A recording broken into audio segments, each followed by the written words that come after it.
NCERT पाठ्य पुस्तक से हिंदी पाठ 4 सांवले सपनों की याद का प्रश्न उत्तर आज आप लोग के बीच लेकर उपस्थित है। तो इस वीडियो को आप लोग देख लीजिएगा तो आप लोग को ये सवाल जो है वो याद हो जाएगा। बहुत ही इम्पोर्टेंट प्रश्न है, ये आपको याद कर लेना चाहिए। तो ये शुरू करते हैं हम अपना वीडियो। देखिए, पहला प्रश्न है, किस घटना ने सलीम अली के जीवन की दिशा को बदल दिया?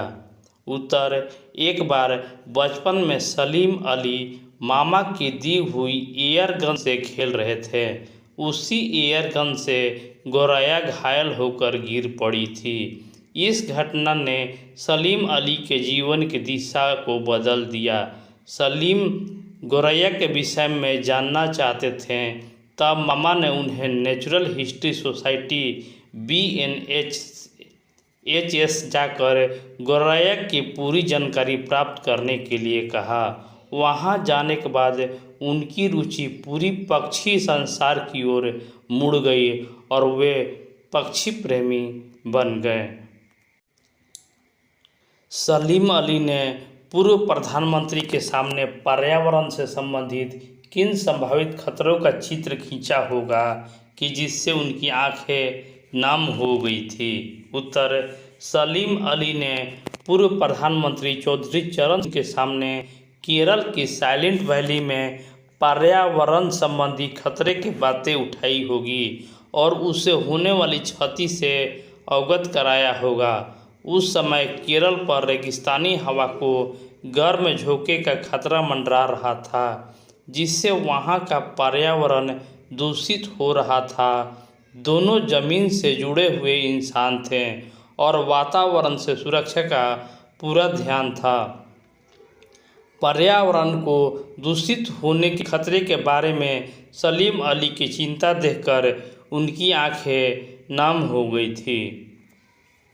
तीसरा प्रश्न, लॉरेंस की पत्नी फ्रीडा ने ऐसा क्यों कहा होगा कि मेरी छत पर बैठने वाली गोरैया लॉरेंस के बारे में ढेर सारी बातें जानती हैं?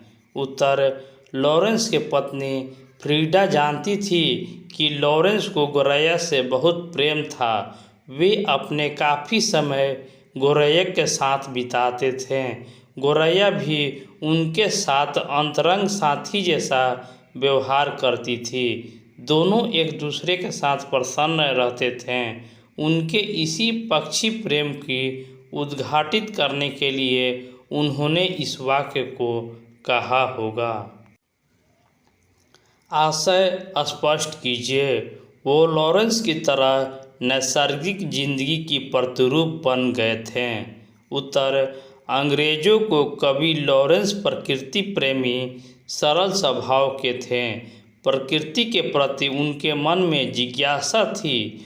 उनका अधिकांश समय प्रकृति के सानिध्य में बीतता था। उन्हीं के भांति सलीम अली भी स्वयं को प्रकृति के लिए समर्पित कर चुके थे। सलीम अली का व्यक्तित्व भी प्रकृति की तरह सहज, सरल और निश्चल हो चुका था। 4.2 कोई अपने जिस्म की हरासत और दिल की धड़कन देकर भी उसे लौटाना चाहे तो वह पक्षी अपने सपने के गीत दोबारा कैसे गा सकेगा?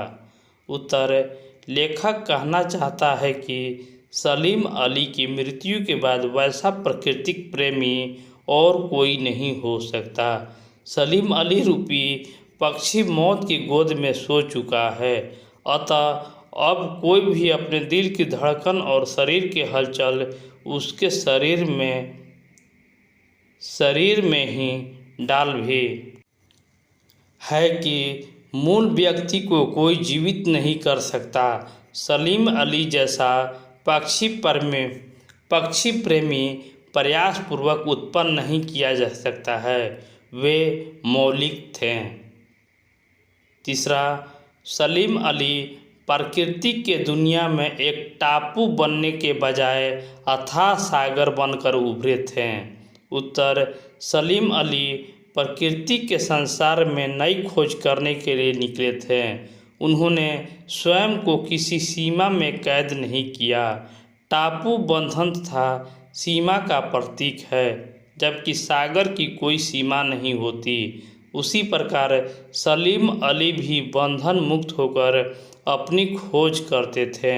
अंतिम समय में उन्होंने गले में पड़ी दूरबीन उनके शौक के प्रति उनके समर्पण का प्रतीक है।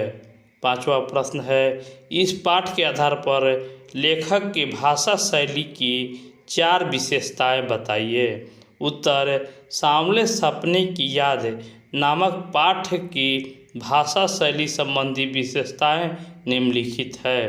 पहला, लेखक ने इस पाठ में मिश्रित शब्दावली का प्रयोग किया है।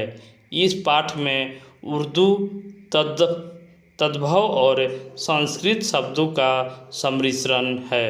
दूसरा, इनकी शैली चित्रात्मक है। पाठ पढ़ते हुए इनकी घटनाओं का चित्र उभर कर हमारे सामने आते हैं। तीसरा, कलात्मक और हर वाक्य में वे सरल सीधे वाक्य का प्रयोग नहीं करते बल्कि जटिल वाक्य का प्रयोग करते हैं।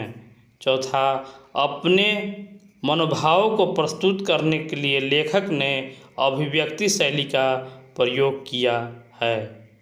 5वां, जबीर हुसैन अलंकारों के भाषा लिखते हैं। उपमा रूपक उनके प्रिय अलंकार है। तो इस वीडियो को आप लोग लाइक, शेयर और सब्सक्राइब करना ना भूलिएगा। धन्यवाद।